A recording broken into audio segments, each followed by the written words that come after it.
बिस्मिल्लाहिर्रहमानिर्रहीम। अस्सलाम वालेकुम। आज मैं बना रही हूँ बाल्टी गोश्त। ये मैंने बड़ा गोश्त ले लिया था 2 किलो, और प्याज 3 प्याज मैंने ले लिए, और अदरक और लहसुन ये 3 चम्मच है, 1.5 चम्मच है। अदरक लहसुन 1.5 चम्मच है, और 1.5 चम्मच दोनों चीज़ें 1.5 चम्मच है, और 3 चम्मच हो गई है। मैंने इसको पीस लिया था। और ये 2 चम्मच ज़ीरा है, और 2 चम्मच खुश्क धनिया है। इसको मैंने रोस्ट कर लिया, पीसना है मैंने इसको।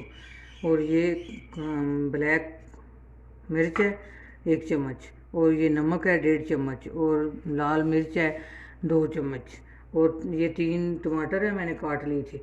और ये जो सब्ज़ मिर्चें हैं, ये 5-6 सब्ज़ मिर्चें हैं, और ये धनिया है, ये मेरे अपने लोन का और ताज़ा धनिया है। और ये मैं ऑयल 1 प्याली ऑयल ले लूँगी। अब मैं शुरू करती हूँ। ऑयल डाल रही हूँ इसमें। अब मैं इसमें प्याज डालूँगी, इनको गोल्डन ब्राउन करूँगी, फिर आपको दिखाती हूँ। ये देखिए प्याज मेरे गोल्डन ब्राउन हो गए हैं। अब मैं इसमें अदरक और लहसुन डालूँगी। ये डाल के फिर मैं इसमें बीफ डालती हूँ।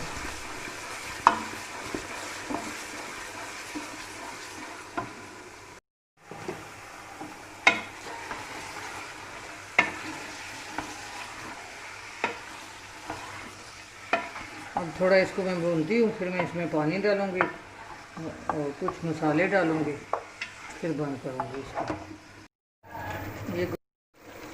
ये गोश्त का पानी खुश्क हो गया है। इसका पानी जो है ना, ये खुश्क कर लेना है। तो पानी ना इसमें वो तो गोश्त का होता है। और अब इसमें मसाले जाएंगे। ये मैं टमाटर डाल रही हूँ,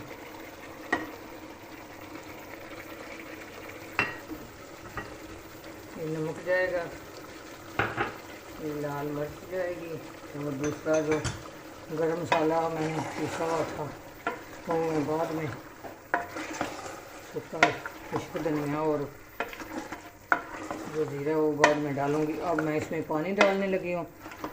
ये जब गल जाएगा फिर उसको मैं भूनूँगी फिर दोबारा, और दूसरे मसाले जो हैं डालूँगी। ये मैं पानी डाल रही हूँ इसमें। ये 2 गिलास इसमें पानी मैंने डाल दिया। अब मैं इसको कुकर को बंद कर दूँगी।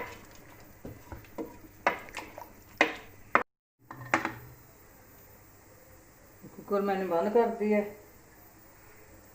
अब ये गल जाता है तो फिर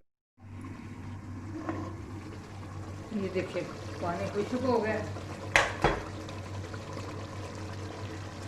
ये पानी खुश्क हो गया है, और जो गोश्त है ये गल गया बिल्कुल। अब इसमें मैं मसाले डालूँगी दूसरे। ये काली मिर्च में डाल दी,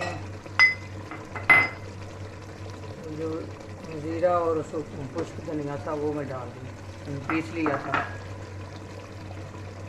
मैं सब्ज़ मिर्चें डाल रही हूँ। अब इसको भून लूँगी, फिर आपको दिखाती हूँ बोल के। ये देखिए कितना ज़बरदस्त कलर आया है। अब इसका ऑयल जो है बाहर निकल रहा है, तो थोड़ी देर बाद ये बन जाता है, फिर दिखाती हूँ। ये देखिए कितना ज़बरदस्त बाल्टी गोश्त तैयार हो गया। और ये देखिए इसकी लुक कैसी है। अपनी दुआओं में याद रखना। अल्लाह हाफिज़।